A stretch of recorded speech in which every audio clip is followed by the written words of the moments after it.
Yo, what up guys? Before I get into this video, I gotta say a big thank you to Epic Games for everything they've ever done for my YouTube channel and for me. This is not a critique on everything they've ever done because I do really appreciate them. Anyways, this is a really crazy video. I hope you guys like it. Let's get it. Okay, I am just gonna hop straight into today's video because what I have for you today is freaking epic. I think you're gonna like it. So I'm sat here looking at my Fortnite screen, you know, thinking, oh boy, here we go again. This morning when I woke up, I was looking at my timeline and I saw so many people tweeting about Fortnite Chapter 2 Season 2 and how it's been extended. I've seen a lot of these people complaining about Fortnite. I was really curious what was going on, and you know, this led me to Ninja's video. Ninja posted this vid talking about Cypher PK's video and what he said, so you know, of course I had to go over here. By the way, I freaking love this guy. Okay, I clicked Cypher's channel. I went over here. I was like, I wonder what's going on. And then I see this. We need to talk about Fortnite 2.2 million click. So I found this video. I watched through a little bit of it, you know, skipped around, got his points. This also led me to Kiwiz video. I also got a lot of love for Kiwiz here, but you know, I watched through a little bit of this video and they're pretty much saying the same thing. Now, right now, I see so many people talking about Fortnite and how Fortnite's dying. And this is not a video where I'm going to say this, you know, Fortnite's dying. Fortnite's dying. Here's what we need to do to fix it. No. I've already posted a couple videos like that. And if Fortnite wanted to listen to me, I think they would have already taken my advice. I felt like I gave some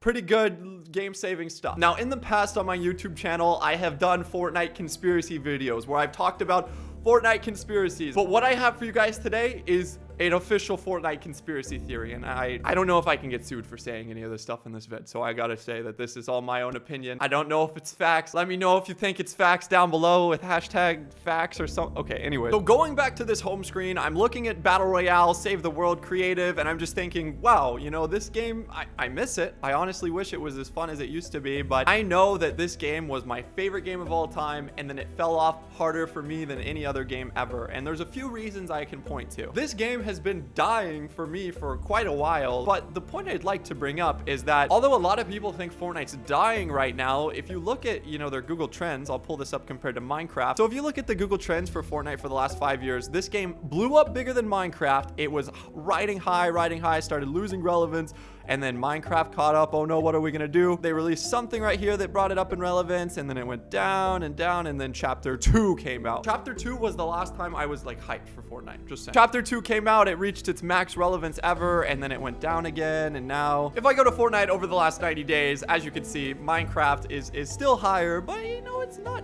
dead. It's still doing good and looks to be growing. I sat here thinking, like, what the heck is going on? Now, something I'd like to bring up is that Epic Games, the company who makes Fortnite, is one of the smartest video game companies I've ever seen ever. I mean, that was an uncontested statement until recently with, you know, what's been going on and the flops they've been performing. Recently, they've definitely fallen off a bit, but maybe that's for a reason. Maybe this is accurate. I actually see this tweet from 2 days ago. I Am Wildcat tweeted, damn, Fortnite really on one right now. They pushed away all the content creators and now they're pushing away all the pro players too. Crazy. And then Kiwiz responded, deep down, I feel like Epic Games got tired of the Fortnite hype and pressure of being the #1 game and wanted to wipe half the players out so they can sit back, relax, and not care anymore while still pulling in good money.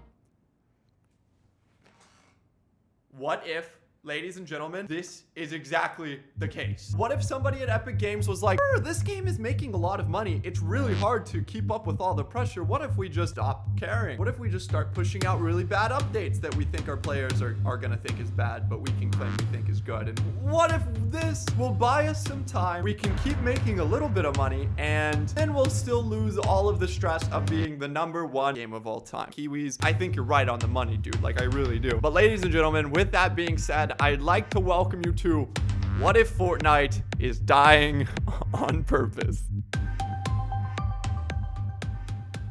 All right, I put my hat on for this one. Let's freaking get into this. So I think you guys will be looking at background footage of when I used to play Fortnite. I'm gonna try to find some old files on my computer that I can like give you guys so you have, you know, good content to look at while you're listening to me talk. But here's the thing, when we're talking about is Fortnite dying on purpose, I'm going to break this up into a couple categories. The very first category that I think is very important is how Fortnite is treating their players. The second category is how Fortnite is treating their content creators or influencers. The third category I'm going to look at is how are they treating pros, like the pro players. Fourth category is what are the pros and cons of this theory. And then the fifth and final question is it realistic? Is it possible that they are doing this on purpose? Since I have been a casual player before I started recording, since I am a content creator or used to be a primary content creator, I've never really been a pro, but I've kept up with a lot of the pro scene. I can foresee what the pros and cons of this theory are, and I may have a just reason for why this could be realistic. As we go through this, I am going to give my 2 cents on this theory, but I need you guys to let me know what you think about this, okay? In the comments, once you make it to the end of this, or if you know now, comment it down below. Let me know. I think we can keep this conversation going in a good way, because I haven't really seen many people bring this point up. If you're new, subscribe and crush that freaking like button. So the first place to start with this is how is Fortnite treating their players? And when I think about this, I think I gotta put myself in the players' shoes for a second. I feel like Fortnite is not catering to their players as well as they could. How are they treating their players? Well, if I was a player, I'd answer that they're doing pretty poorly. But I know there's a lot of people still playing Fortnite, so I gotta try to look at this from all perspectives.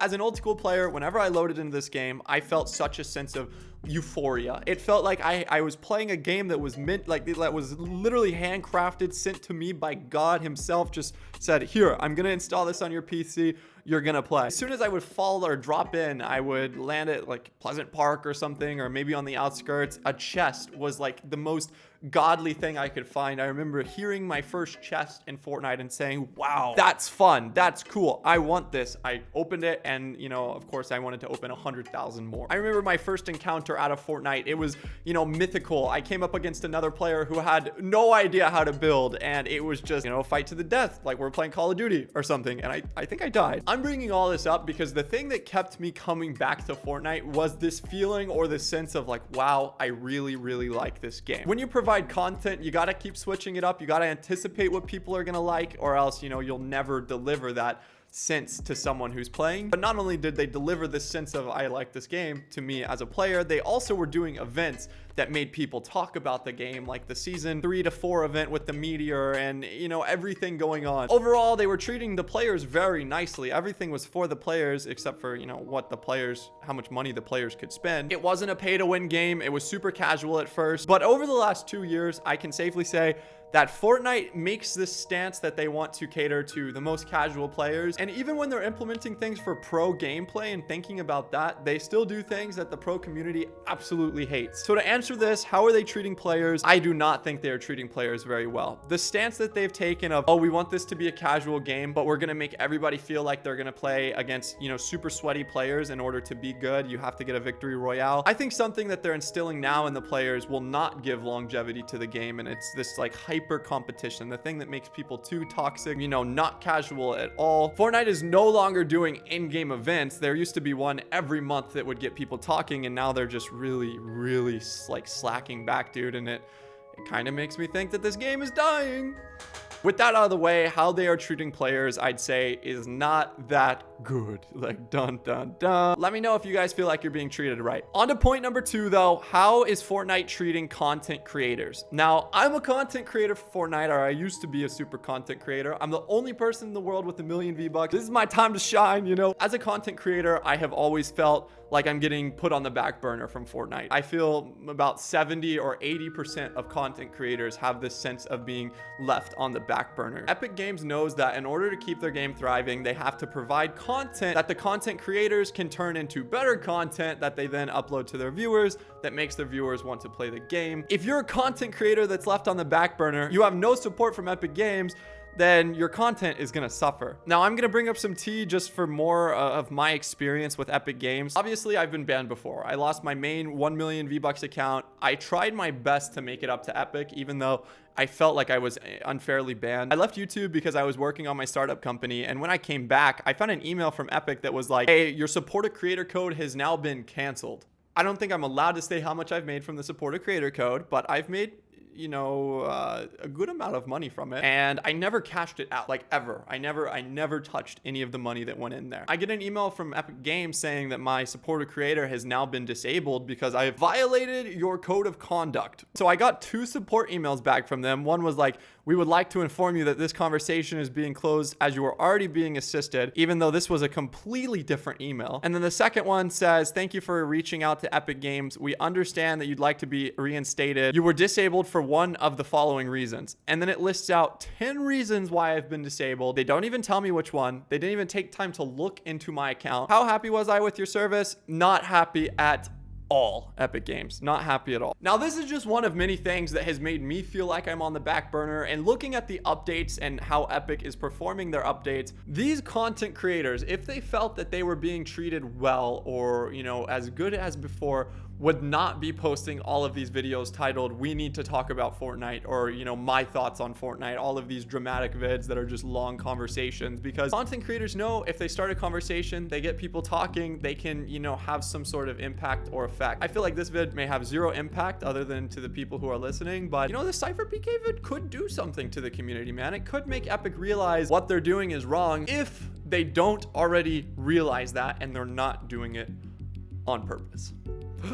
Oh god. This brings me to my third point, which I cannot touch very much on. How are Epic Games treating their pros? I've only kept up with the pros from like the outside. I've played a couple of the cups. I've not done very good. I haven't cashed out any money. My little cousin Josh, he's 12. He plays Fortnite every single day, multiple hours a day, and he sweats this game. He considers himself a pro, and he said he's not getting treated very fairly at all. I don't know if it's still the case, but I saw that Epic was like waiting to announce their world championship for this year, their World Cup. I don't know if that's still the case, like if the World Cup is still delayed, but I would assume that it may be. Although I can't put a pin on it for sure, I would also say that Epic is not treating their pro players very well. I just went back to this tweet from Wildcat because he was talking about how Epic pushed away all content creators and now they're pushing away pro players. This guy said, someone explain to me what's happening. This guy said they took a perfectly healthy dog behind the barn and hit it with an RPG. Oh my gosh. It's a really gnarly cycle because if the pro players feel like they're being pushed away and then the content creators feel like they're being pushed away, and that only leaves, the casual players left, and then the casual players don't feel like they're being catered to, then it's just like a push on every front, and it's kind of scary for Epic Games because that's the end of Fortnite. With this, we're now at our second to last point, which is what are the pros and cons of this theory? Before I get into why they would do this, let's look at the cons. Those may be super clear. If Fortnite pushes away all their players and they let their game die on purpose, quote unquote, a big con of this is that they lose a source of revenue. Fortnite was making $300 million in a month at its peak, and maybe even more. If they push all their players, they not only lose their money, but they also lose, their players. If they have less players playing, this could result in tons of, costs or money cuts because they don't have the same money coming in that they did previously. More cons of this is it may negatively impact Epic Games, and if Epic Games had some sort of benchmark for their company to perform where they made a deal with, I don't know, a big company and said, hey, this is how good our best game is doing, we're gonna keep it up, and then they made agreements, they set benchmarks, and they didn't hit those benchmarks, that could be treacherous for a company. For Fortnite, the cons of this are insane because there's so many that you could list on how this is gonna kill the game, and if you intentionally kill something, it's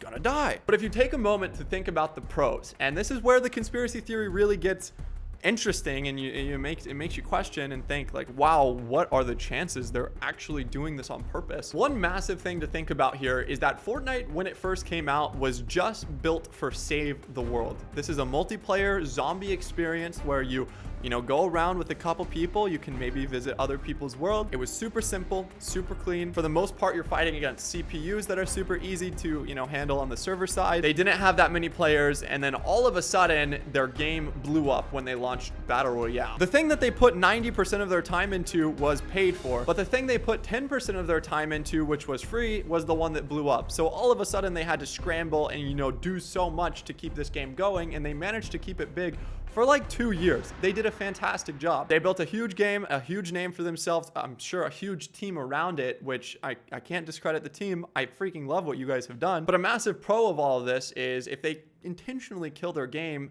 they not only get a chance to breathe and think about what's going on and how they want to move the game forward, but they also, have a chance to work on other games or do a whole lot of stuff. Imagine you're on a treadmill and the fastest you can run is 10 miles per hour, and you put it at 15. You may be able to stay on there for like 30 seconds, but if you don't turn that thing down, you're gonna fall. A massive pro is that this lets them take a deep breath, refocus, and really figure out how Epic Games as a company wants to move forward. Now, this makes a ton of sense, dude. This is like scary how much it makes sense. Like, in all of my time talking about conspiracy theories in Fortnite, whether it's the girl who might have had a voice changer who suddenly disappeared, or if it's Jensen Snow, some 14-year-old genius who I actually knew was behind all of the cheats and, you know, all this stuff. If there's ever a conspiracy theory that's really interested me legitimately, it's this one. I don't know if this is a shared feeling, but the more I think about this, the spookier it gets for a couple reasons. And it brings me to my final question. Is all of this realistic? Would Fortnite kill their game on purpose? Would they just let it, you know,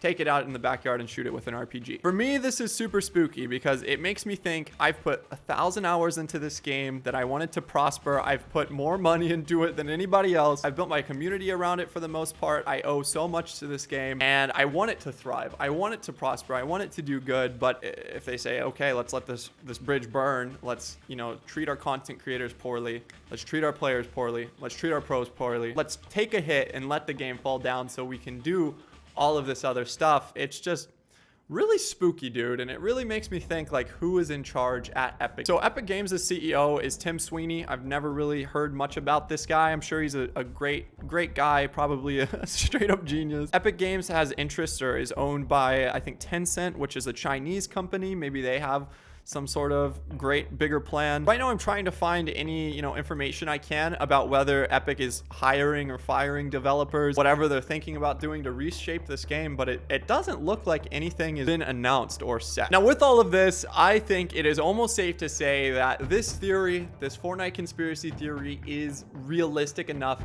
to believe and to continue putting thought into. It's not one of those things that it's not easy to dismiss either. So I think it could be the case, dude. If Fortnite as a game does something that makes, you know, the game come back, it revives it, it gives so much more life to it, I will play it again, and I will make great content, and I will do whatever I can to post good content for my community using this platform, yada, yada, yada. It sucks to say it, but if they intentionally want this game to die, and, you know, that's what they want to lose a player base to, you know, allow runway or room for another player base, that's okay. I'll just accept it and see where it goes. So if your game is too professionally suited for casuals to get in, then it just may be too toxic unless you want to take it super seriously. You want a game that can thrive. You don't want a game that's just stuck in a corner in one space. I know I broke the upload streak, but the last 2 days weren't too great for me. So I do owe everybody $100. I tweeted about it. I will try my best to keep up with that. I'll talk a bit more about that in tomorrow's video, and I'm really excited to see what you think about this one. So with that being said, I hope you did enjoy. Again, shout out Sypher and Kiwiz. Epic Games, I still love your game and everything you've done. But